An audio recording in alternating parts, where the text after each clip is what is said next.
Considering all the work you have done, where do you think we are right now with women on the court, off the court, sports, not sports? Where are we right now? So far to go. Not even close. When you only have less than 20% of Congress are women, that's a real good indicator. No, we're not in great shape at all. You know, when you read about history, it goes fast, but when you live it, it's extremely slow. Let's talk about a wave that we have seen recently. Last year, Becky Hammon became the first female assistant coach in the NBA. In tennis, we saw Amelie Mauresmo for a long time coaching Andy Murray. What do you think it means when you see a woman coach who's not just participating, but directing and leading men? Well, I think it's great to get with the times, babe, you know.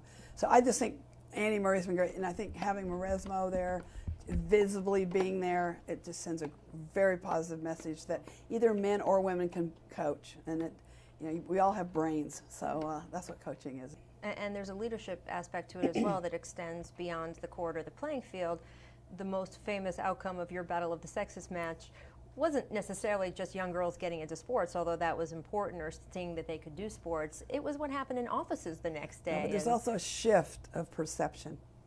And that's what you want for both men and women. But the women, what the women got out of when I beat Riggs was they got self-confidence and had higher self-esteem. And they're, for the first time, were asking for a raise, for instance. And they were actually getting them, which is more important. I played Bobby in 1973. So everything around, for what I was thinking, was about social change. And women in 1973 could not even get a credit card on their own. They had to have co-signing by a male still in 1973. So people don't realize that. They've forgotten. And now, I mean, if your favorite NBA team, there is a woman on the bench and she is helping your team win. I think it's great. Are you more likely, if you're a woman or a man, to have your office dynamic be different in terms of who you think could be a leader? Well, we hope so. I have a King Leadership Initiative now. We're doing studies with Deloitte just on those types of things. Women do not negotiate their first job, which is really important to start right. Women make $500,000 less in a lifetime because they do not negotiate their first job. So there's all kinds of things that women have to step up if they want to change things. There has been so much progress, but there is we have so a long far to way. go. And even just on simple ways that women are judged. We look at female athletes. So many times we hear about female athletes being judged about their appearance, right? It just makes me sick. Even in 1970, I looked at this when I played Bobby Riggs. Do you realize that Howard Cosell talked about my looks the whole time? And they're still doing the same thing.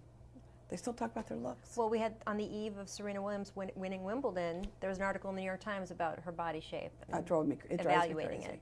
So what, stop evaluating it. I mean, she is probably the all-time great. So stop it.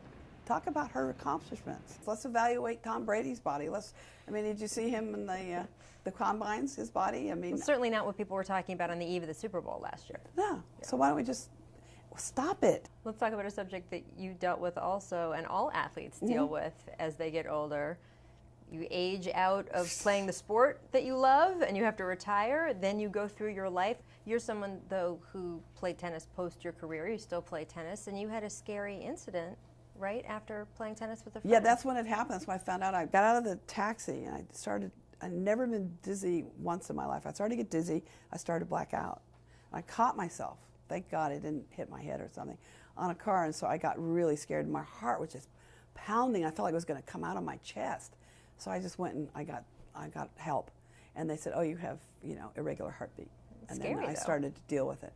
Now, for the rest of us, aging is something that unfortunately we have come to grips with. But for someone whose body is their instrument, their livelihood, what is that like over the years? I come to grips with it, but Jerry West and I are going around the country talking about AFib, which is, irregular heartbeat. And he and I both have it. And 1 out of 3 people who have it will have a stroke. So we're trying to help people not have a stroke that have AFib. I'm doing it with Janssen Pharmaceuticals. And if you go to myafib.risk.com, they will give a donation to Mended Hearts, which is a nonprofit peer-to-peer group that helps heart patients. So everybody wins. It's a win-win. They are making a movie, A Battle of the Sexes. Steve Carell is already on board to play Bobby Riggs. They're still casting you. What do you think about a movie finally getting made of all this? I just get so embarrassed with that kind of stuff. I don't know. I think it'll be great because I think it's important for millennials to see it.